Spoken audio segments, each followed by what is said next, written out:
நம்முடைய அலி பிரதர்ஸ் அன்றைக்கே கேட்டார்கள், CAA citizen amendment act, CAA, NRC, NPR போன்ற நம்பியார் வேலையெல்லாம் நம்மை விரட்டுவதற்காக போடப்பட்டது.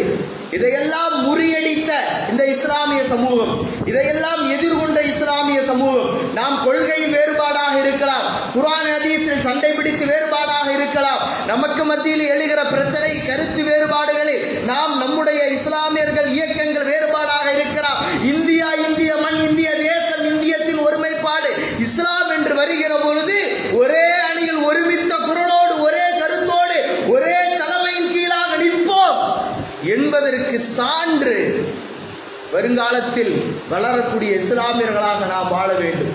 நமக்கு மத்தியில் என்ன பிரச்சனைகளாக இருக்கலாம், ஆனால் தேசம் என்று வருகிற பொழுது நம்முடைய முன்னோர்கள் எப்படி வாழ்ந்து காட்டினார்கள் அந்த வரிசையில் நாம் அணிவகுத்து நிற்க வேண்டும். அப்படி நின்றால் வருங்காலத்தின் விடியலை நோக்கி நாம் பயணப்படலாம். அன்றைக்கே கேட்டார்கள் நம்முடைய அலி சகோதரர்கள், காபாவிற்கு செல்கிற வேளையில் அலி பிரதர்ஸ் காபாவிற்கு செல்கிறார்கள். காபாவின் செல்கிற வேளையில் நமக்கெல்லாம் தெரியும், காபாவை கண்டு முதலில் கேட்கப்படுகிற துவாவும், காபாவினுடைய அந்த கருப்பு துணியை, கருப்பு சீலை